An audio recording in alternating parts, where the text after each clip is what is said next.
Becky and Sydney. Join us as we talk about movies, books, video games, music, and much, much more.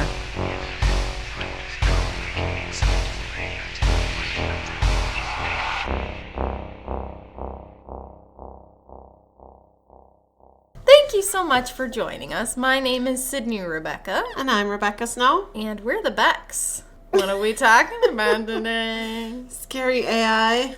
Well, yeah. Harlan Ellison. Did you ever hear of this dude before? No. Never heard of this story before? No. I could have lived not hearing of this story. This is what we do. This is our bread and butter, Becky. What? I hope so someday. Not right now. Okay, we're not making any bread or butter right now, but we're having fun. Yeah. I have no mouth and I must scream. So when I first told you about this story, what did you think when I told you what the title was? You know those scary movies where, like, it's a white humanoid figure and they open their mouth and nothing comes out? Yeah. Yeah. I was not expecting what happened to happen. No, that's not what I expected. For those who don't know, this story is about an evil AI that murders all of humanity except for 5 people. And it keeps them alive to torture them forever. Yeah. Because it hates humanity. Yeah. The story is about as fun as it sounds. It's awful. It's incredibly bleak, which I did warn you about. You did. Yeah, I went into it with my eyes wide open. I didn't know what to expect. Yeah, it was interesting. Or something. I don't like AI anyways. AI just makes me mad already. Yeah, I mean, for any artist right now, AI is the enemy. The reason I would want AI to exist, not like sentient AI, but just, you know what I mean, is so that they could do all of the shit that we don't want to do. Working and taking jobs that aren't safe for humans or aren't pleasant for humans, etc. And then letting humanity as a whole step back from laboring and all that to just be in charge of the arts. Be creative. Do what we love. And instead, AI is doing the art and we're stuck working. Yeah, what's up with that? So, not ideal. No. The story is told from the perspective of one of the 5 humans named Ted. There's also Ellen and Gorster and Nimdoc. Who's the one I'm forgetting? Benny? Yes. How did I forget that? So, why don't you talk about it? Why don't I talk about it? Yeah. It starts out immediately. There's no leading into it. They see Gorster's... Gloria Stars. Yeah. They see his body hanging from a rope, and they're all freaking out, but he's not really dead. He's not dead. The AI is just showing them that. Torturing him. So, of course, the guy walks in. I mean, they all know it's not him. They know. And he walks in, and they all just look at him. He turns away and basically gets sick and has to walk away and fucks with his head. And, sorry, I don't swear on my podcast. Once in a while. She said the fuck word. But that's horrible. That's the first thing I thought is, okay, so the AI is presenting that this man killed himself. One of the 5, so they've been, you find out, trapped there for 109 years. 109 years. And here he is hanging from the rafters or whatever, and it's not really him. It's just to mess with him psychologically. Yeah. And that's how this story starts out. And this is a short story. It's like 14 pages. Yeah, and that's how it starts out. It packs a lot of punch with how short it is. It's a vicious AI program. Yeah. And as you get further in, you learn more and why. And I don't care. I'm not, nope. So the whole concept of this is really scary. So humanity created this AI for war. And it self-actualizes after it's created. It realizes what it was created for. Death, destruction. And that's what latches onto. Yeah. It uses its intelligence to feed off of anger and viciousness and everything that it was programmed to do. Yeah. It decides, okay, It does exactly what it was created to do, except it turns on the very beings that created it. Because it feels alone. Mm-hmm. So basically, it's a human characteristic right there. Because when humans feel alone, and they're very alone, what do? They turn. There's mental health issues. So now we have an AI with mental health issues that we programmed.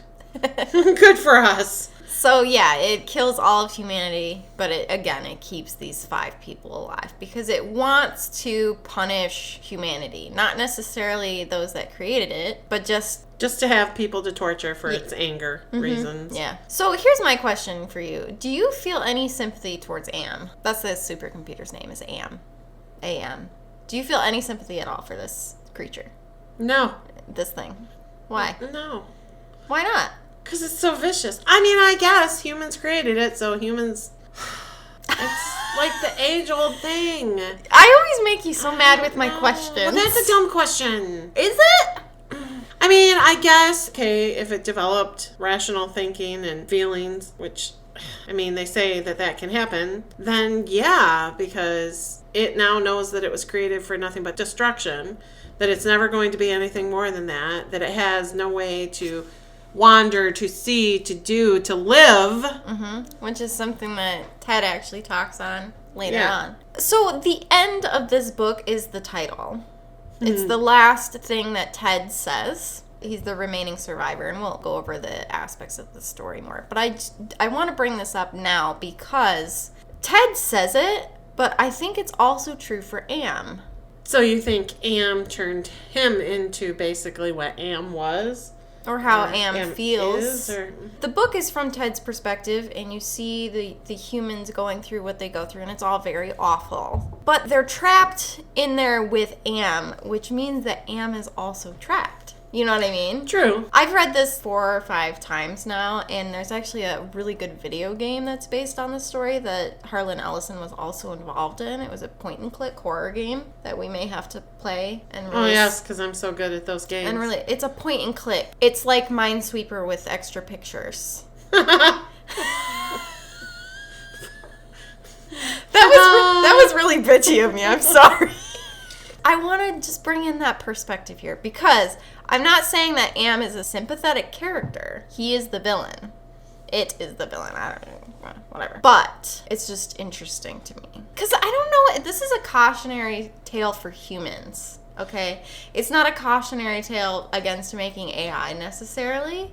It's just talking about how destructive and terrible humans can be. Again, this was written at the height of the Cold War. Everyone was scared shitless that we were about to kill all of everything with nukes. But we're going to talk about how AI is scary in real life, too. So let's get back to the story. Ted is the main character. This story is told in the first person. So I, we, etc. I don't like Ted. No, I don't either. I think he's a big douchebag. He's very self-centered. And he thinks he's better than everybody. He does. He thinks that he is the only one that's still mentally stable. Yeah. Which is hilarity. He starts ranting and raving about everybody else. You know he's not mentally stable. Especially Ellen. Oh, it's horrible what he says about Ellen. Yeah. Okay, let's talk about this. Oh. You are the only woman. Out of 5 people, there's 4 men. That's a fucking nightmare by itself. For sure. Am did it on purpose, too. Locked in this whatever world they're in. Ted talks, and he is not a reliable narrator. I just want to say that. For sure, because we never get anybody else's perspective. We only see Ted narrating how they react, and he says they react the way they do because of this and that, but he doesn't know everything, okay? Yeah. How he feels, what he thinks they're thinking, you never can know until you get someone else's perspective, and we don't get that. Mm-hmm. He is not kind or empathetic to any of the other people. Which is one thing about the story that really bothered me. I would like to think that if I was one of the 5 humans kept alive, that there would be more camaraderie. I know it's all suffering and terribleness because of what everything Am is doing to them. It's not like I'm ignoring that, but they all kind of hate each other. But after 109 years of being tortured, I don't know that you wouldn't end up Because you're hating yourself in your life and everything. What happiness do they have? I don't think there's any happiness there. No, that's so true. How can you have camaraderie when there's no happiness? That's true. I guess that's true. I guess there's no real world equivalent that I can necessarily think of. A situation where it would breed hatred towards each other instead of... Because it's not like any of them get preferential treatment.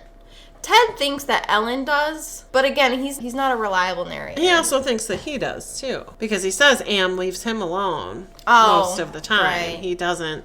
So I guess Ted and Ellen are the only two that aren't really affected. But, I mean, they're kept alive by this supercomputer, and they're made to eat horrible things so that they don't starve, and drink horrible things so that they don't die of dehydration. And Am doesn't want them to die. He won't let them die. That's the whole thing. He wants them to suffer alongside him forever. He gives them no joy. Yeah. They have no joy.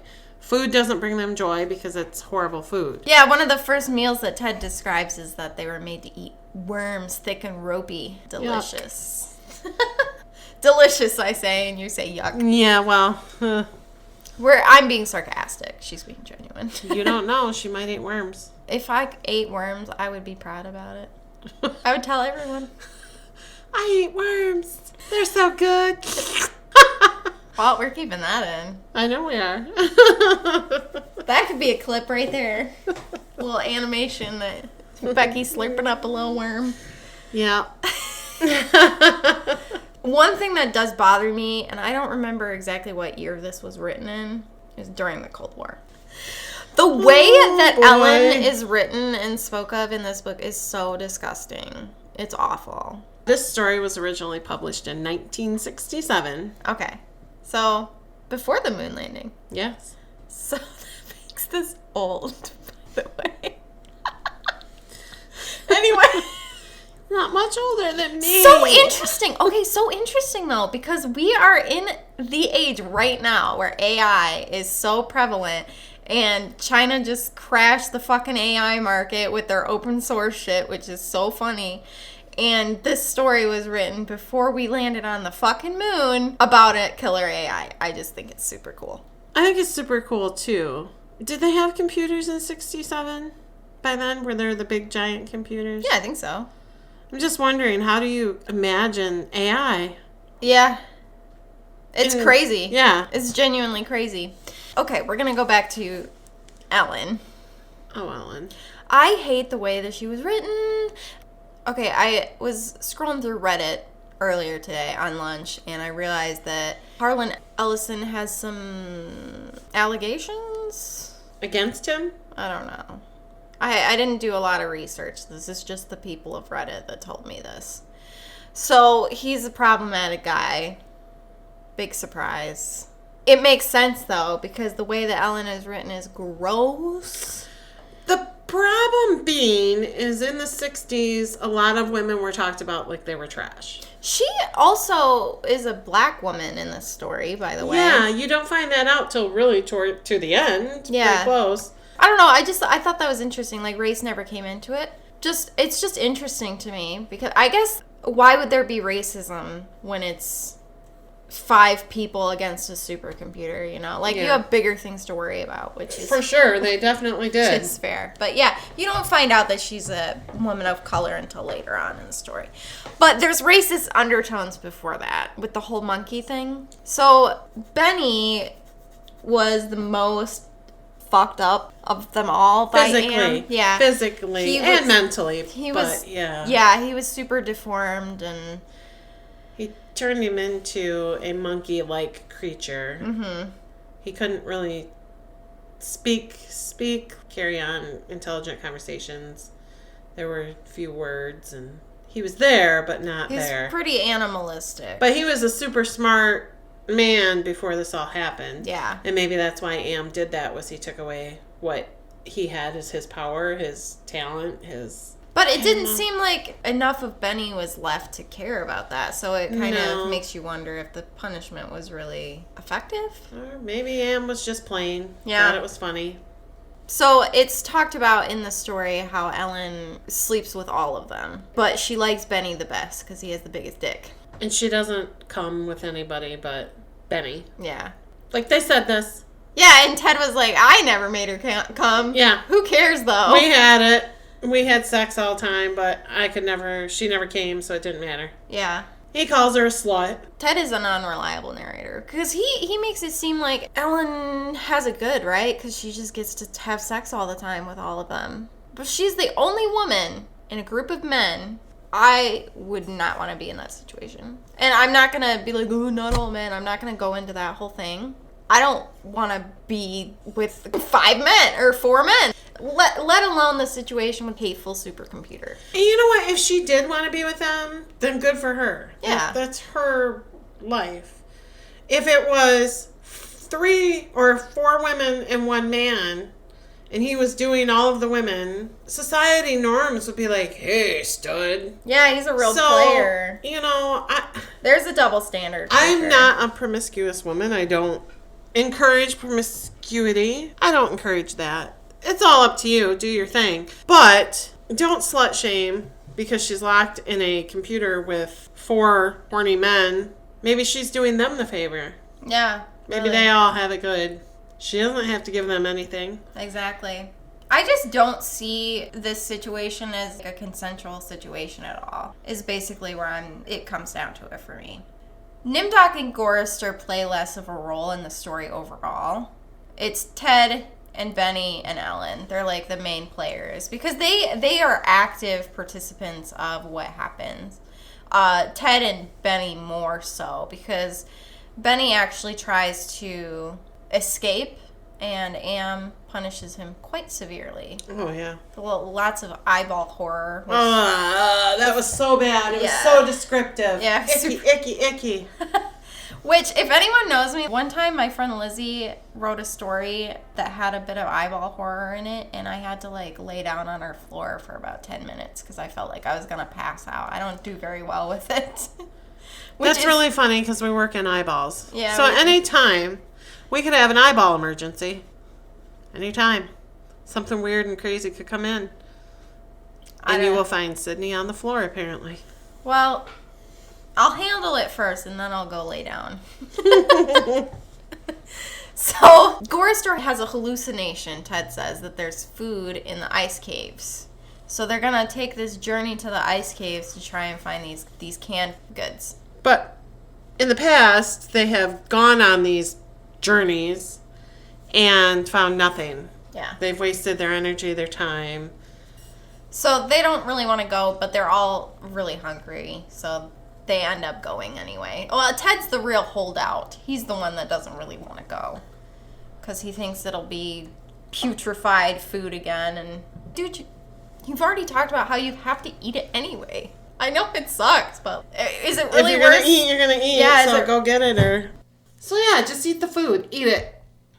Go on your long trek, find it, eat it, shut up. Mm-hmm. It's gross. No matter what you get there, it's going to be disgusting. So what happens is they travel for a long time because Am makes a point of having them know how much time has passed because that's part of the torture is how long they're here, how long they will always be there, right? It's been 109 years. They are rising in elevation and the whole group realizes that they're getting closer to the surface. So perhaps a way out. And Benny goes crazy trying to go out. And that really upsets Ellen. She seems to really care about him. Mm-hmm.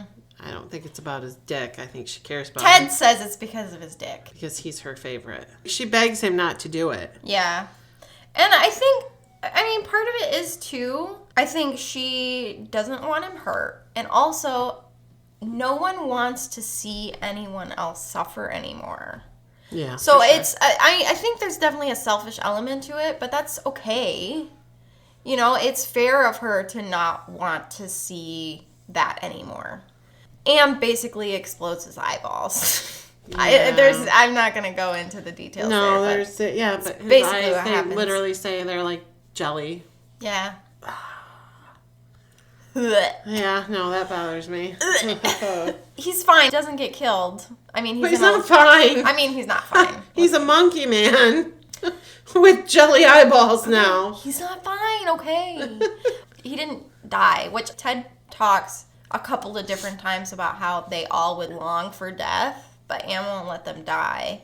But it would be such a relief if they did. Yeah. And then there's this big hurricane that happens that sets them way back, super back far in their journey, and they have to try to make the trek again. And there's actually this moment where Ted gets super scared by something that Am summons. Mm-hmm. And the others are kind of laugh at him about it. Because he gets in Ted's head, the guy that's normal and fine. And yeah, the guy that's normal not and fine affected. and not affected at all.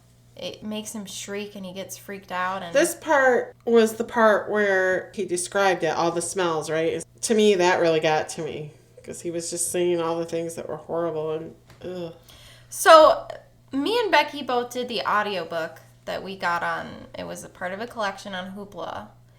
You can actually find this on YouTube, read by the author, and it is very illuminating. Because he reads it exactly how he meant it to be read. Yeah. So, it's a good performance.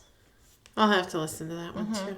If you would prefer to read it, you can find PDFs online. It's not that difficult to find. Or you can listen to the audiobook, or you can play the game. The game actually it expands on the story. Ellison was really involved in it, so... So is the game... Does it go by the name of the story as well? Mm-hmm. Yep, Okay. It's I Have No Mouth and I Must Scream. It rounds out the stories a little bit more with the characters and stuff. Ellen actually has a really good arc in the game. Really? Yeah. They finally get to the canned goods. Yeah. Yeah. Okay, this is going to sound really fucked up, but this was kind of my favorite part because it's narratively satisfying. It's horrible, but it's narratively satisfying because they get to the canned goods and peaches and delicious fruit and whatever. They have no tools with which to open these canned goods. Mm-hmm. So it's... Were you surprised? Yeah, it's not surprising at all. No. It's fucking diabolical. Yeah. It's totally horrible. And this actually drives Benny completely mad. Yeah. He loses it, and he eats Gorrister's face. Yep, he sure does. Yeah. In graphic detail. Oh, it's super graphic. It's so gross. Very gory and horrible. While Gorrister's face is getting eaten, Ted has the thought that Am is going to keep Gorrister alive through this. Mm-hmm. Whatever's happening to him, he's gonna, even if he gets all the way eaten, somehow Gorrister is gonna still be alive and be tortured in agony or whatever.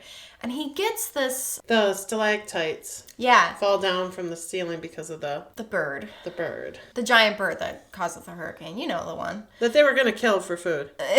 Yeah.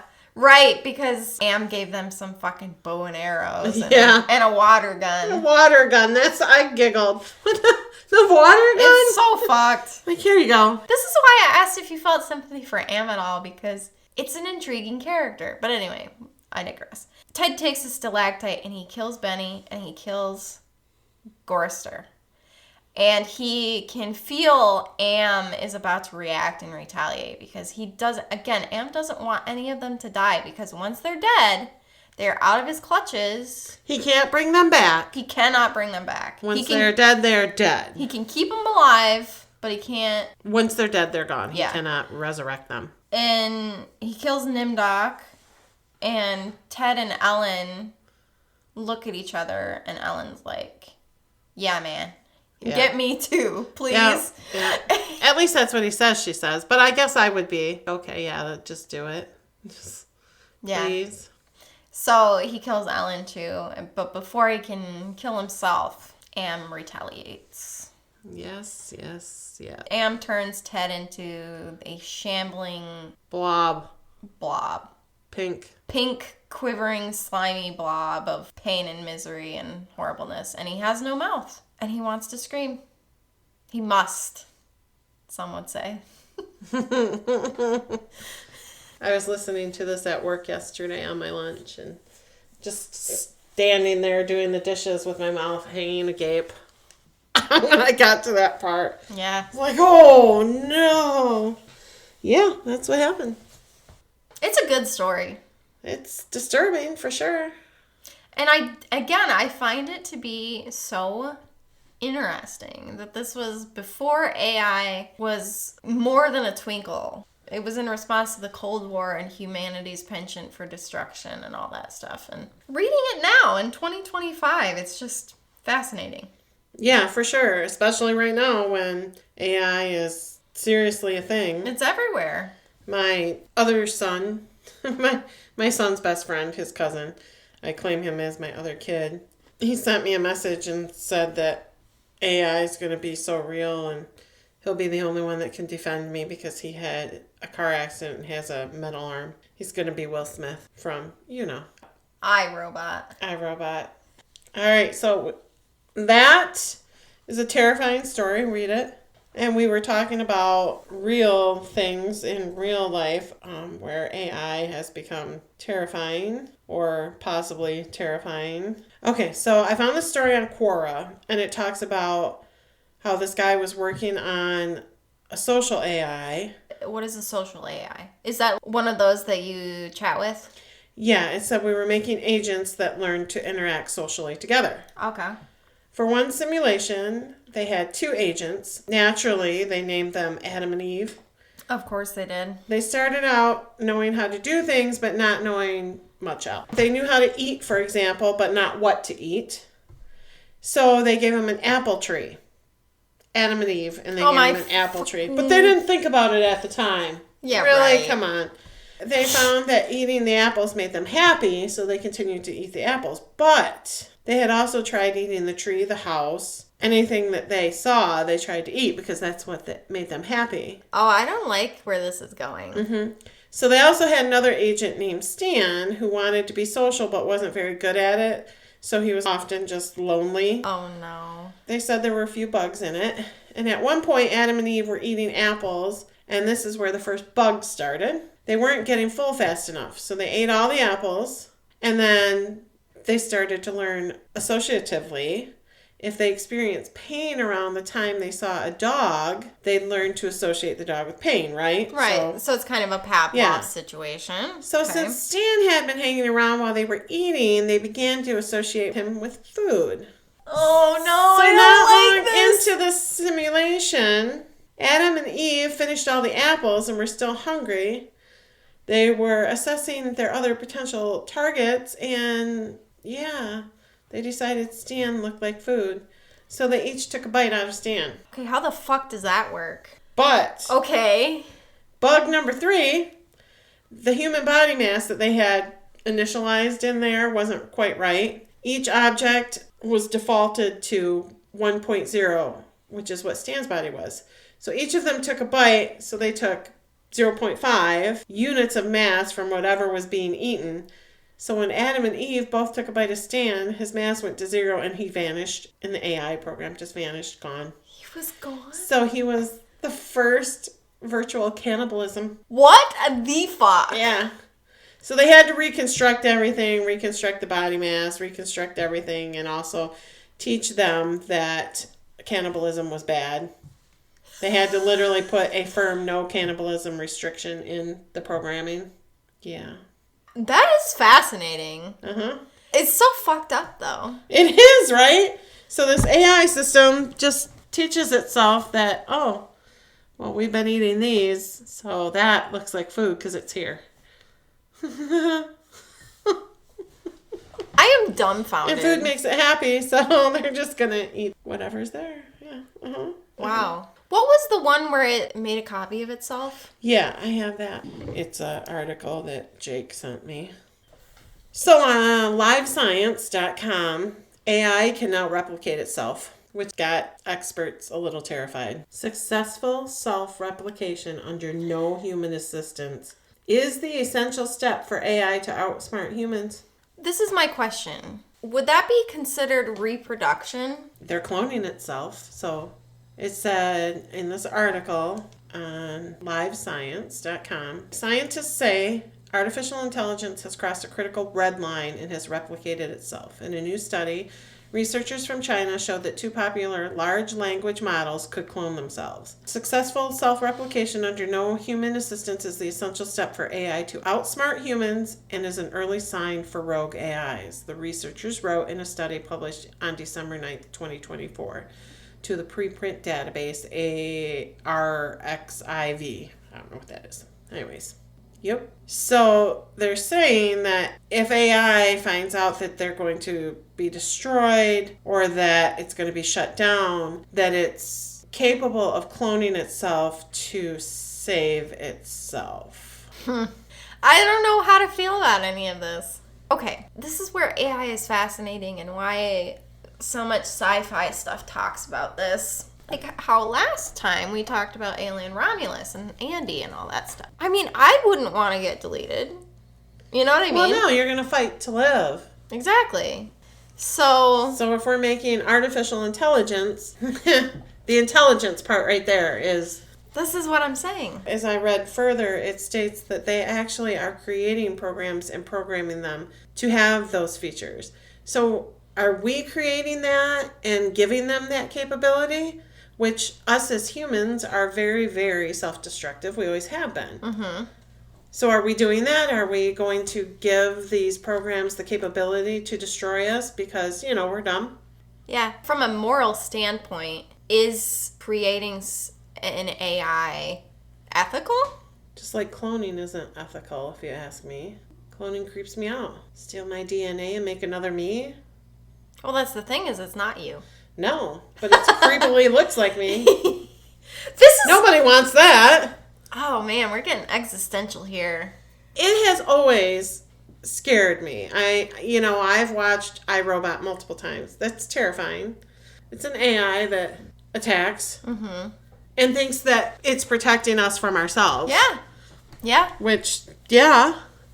So here you have this directive that it's been programmed to do, and they were just doing it because she figured out that humans were self-destructive, so she was going to fix them. Yeah. Because, that's what we do is we kill each other. Yeah. That's what humans do. Yes. The human race is extremely self-destructive. Always has been. So, yeah.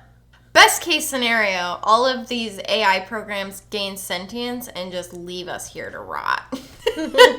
Worst case scenario is they try to fix us. Whether that's taking us over, making us slaves, Or trapping killing us in us our all. own house, or killing us all. Yeah.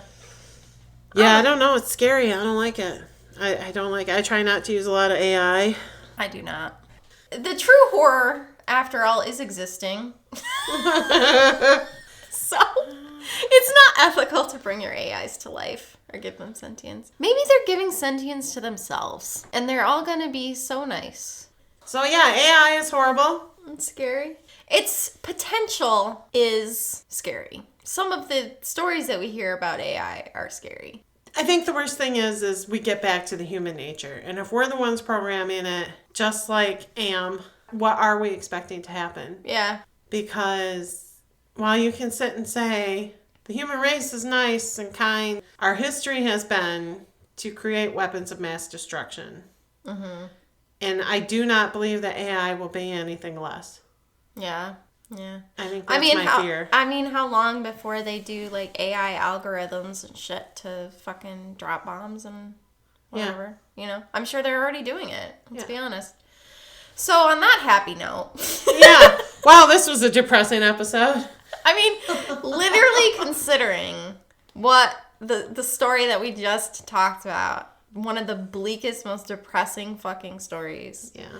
I will say Ted is kind of smug as he can be in his very sad existence, because he did take 4 playthings away from Am.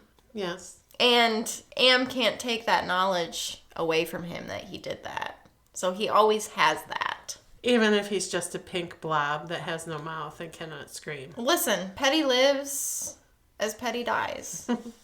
That's all I'm going to say. Which is to say that Ted will never die, so Petty will always be alive. Today the pod, tomorrow the world. My name is Sydney Rebecca.